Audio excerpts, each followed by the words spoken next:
Continuano a non esserci casi di gente positiva al Covid-19 nella nostra provincia, così come emerso dal report giornaliero inviato dall'azienda sanitaria di Agrigento. Siamo fermi a 112 casi di contagi da diversi giorni e certamente un buon segno per la realtà agrigentina, che vuol dire che la popolazione ha seguito con scrupolo e impegno i consigli di restare a casa. I soggetti guariti registrano anzi un aumento, andando così a 32 casi, mentre quelli posti in quarantena scendono a 55, fermo quelli delle persone decedute a 10, mentre i ricoverati in ospedale restano 11, suddivisi tra i centri Covid di Caltanissetta con 4 ricoverati, 2 a Partinico e 1 ciascuno a Enna, Marsala, Messina e a Civico di Palermo. I dati regionali subiscono anch'esso una variazione. I risultati positivi sono ieri 45, i contagiati più 31, i guariti salgono di 10 unità, attestandosi globalmente a 315, i deceduti di ieri sono 4 in più, per un totale di 200 persone. In isolamento domiciliare nell'isola ci sono 1639 persone, più 36. Nella terapia intensive risultano 41 pazienti, uno in meno rispetto all'ultimo report.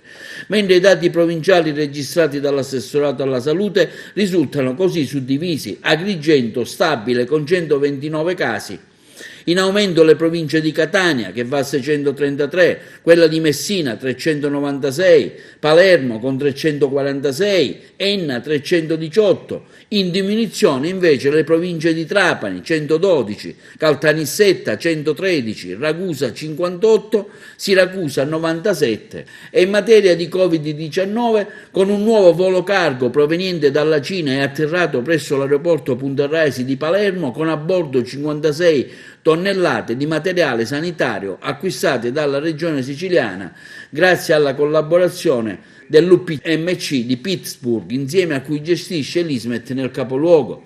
Ad attendere il volo un Boeing 777 cargo della Qatar Airways proveniente dal paese asiatico dopo uno scalo a Doha.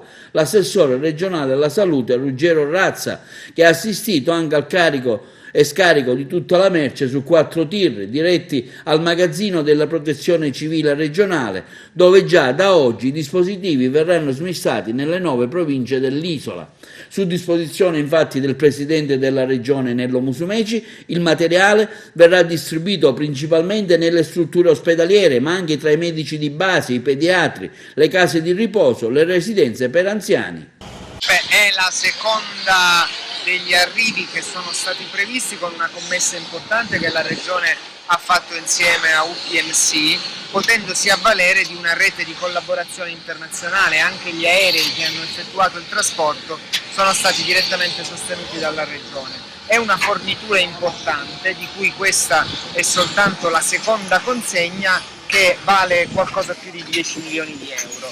Questo significa che i circa 300 tonnellate di cui ha parlato il presidente Musumeci al primo arrivo hanno visto il secondo step questa settimana, probabilmente un ulteriore step con trasporto aereo la prossima settimana e poi il grosso del carico che arriverà via nave.